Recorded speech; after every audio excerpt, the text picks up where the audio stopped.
Hello, everybody. This is Joseph P. Farrell on Thursday, October 15th, 2015, with news and views from the Nefarium. And as you might have guessed, the Nefarium has been busy the last week. This time it's the French franchise of the Nefarium that's been busy.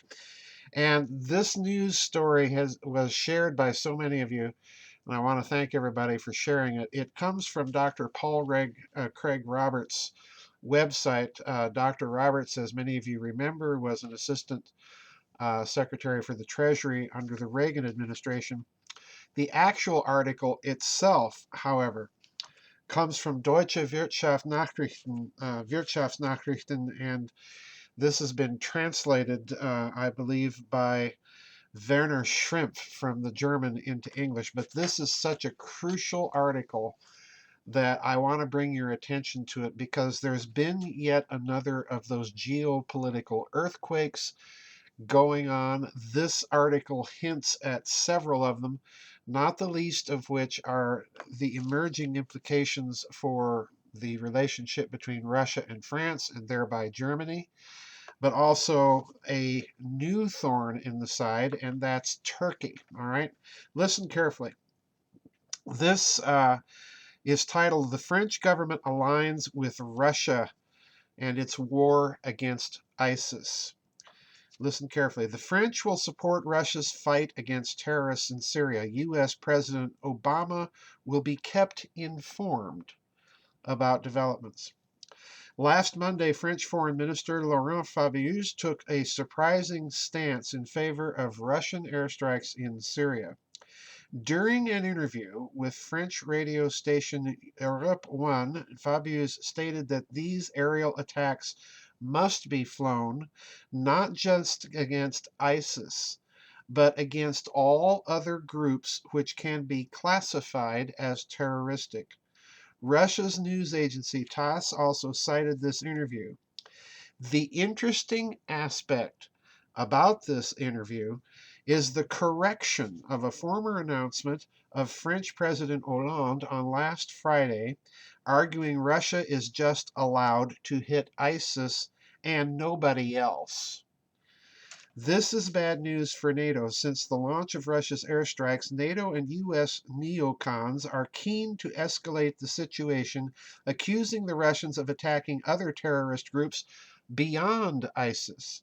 But this is exactly the task of the Russians, Fabius declared during his interview. Now, let me stop before I continue. This is another earthquake because the United States, as the article indicates, has been accusing the Russians of striking only other targets and not ISIS itself.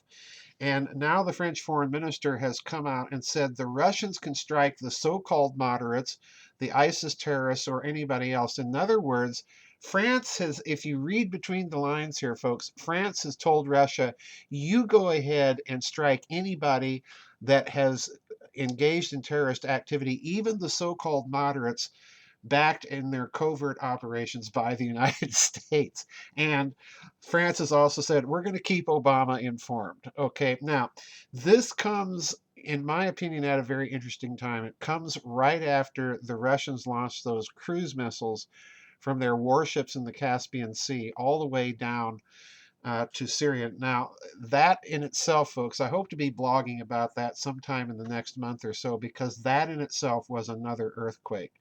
It's one that nobody expected, and so this action, I think, by the Russians has more or less emboldened France, and I suspect behind France, Germany as well. All right. So in other words, I think you have to look not just to Paris sending this message, but perhaps to Berlin as well, and perhaps even to Rome and the rest of the European nation union.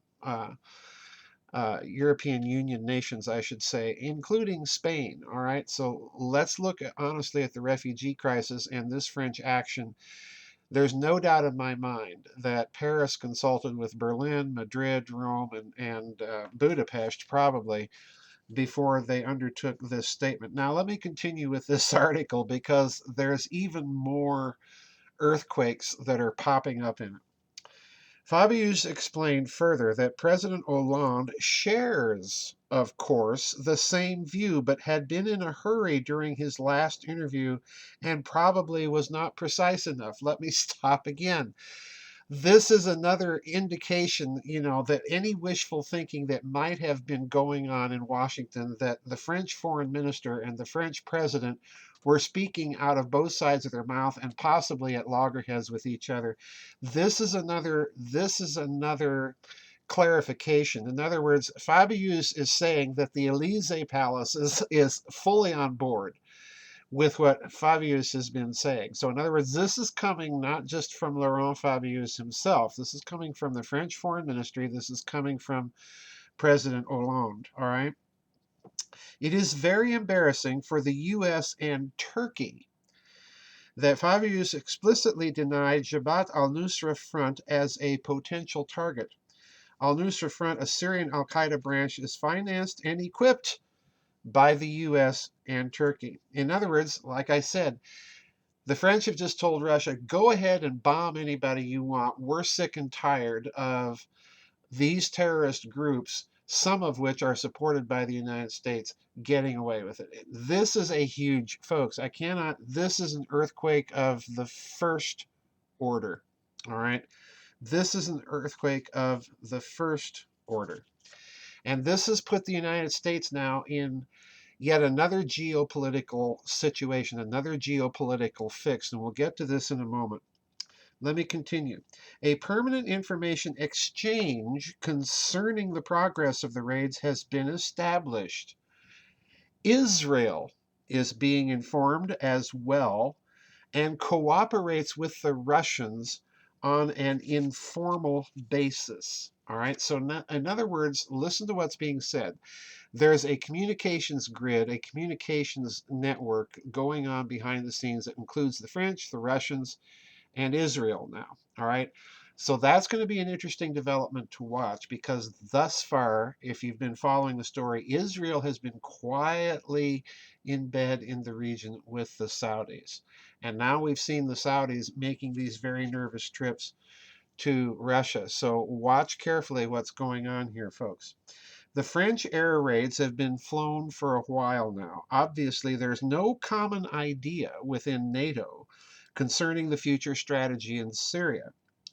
Now, I'm going to stop right there and say again, because you have Laurent Fabius speaking now, apparently with the clear backing of the Elysee, what you have really emerging, I think, is a statement of what the European NATO nations want to see emerge with a strategy. All right.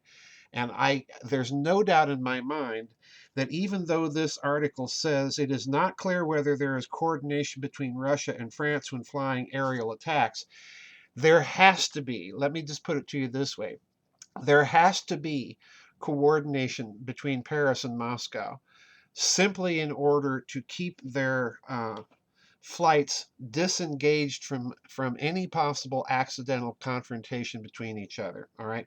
So that implies that there's coordination now in the military activity between France and Moscow. And that is serious. Again, another serious earthquake.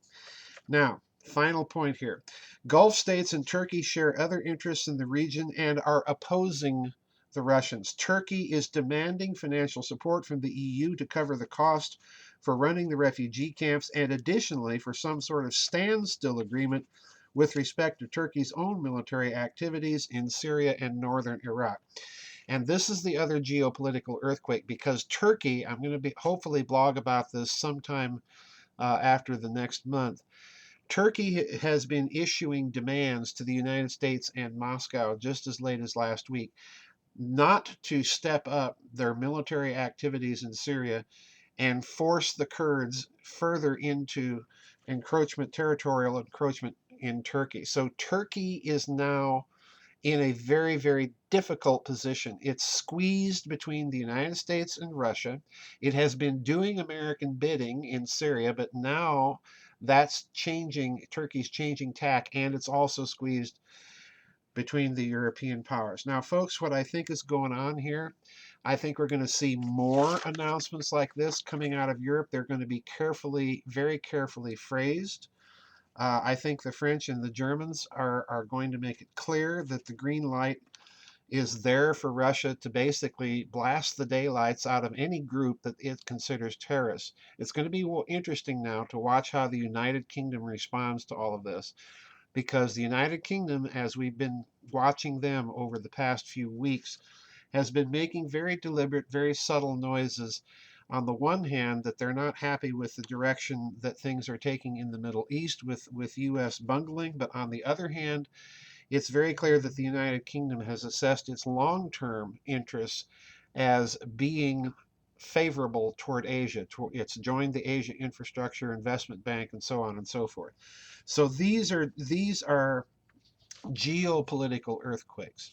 And there's no doubt in my mind that we're going to see at some point in the future perhaps an announcement that there is a formal and official announcement of a communications command and control structure that's established between Russia, France, and possibly extending that structure by way of keeping Israel and other regional powers in the region informed. So earthquakes galore, folks, and hopefully I'll be talking about some more of this soon. The Nefarium has been busy in the French franchise of it. This is it for this week. I'm Joseph Farrell. Thanks everybody that sent me copies of this article. You were right to do so. And I'll see everybody on the flip side. Bye bye and God bless.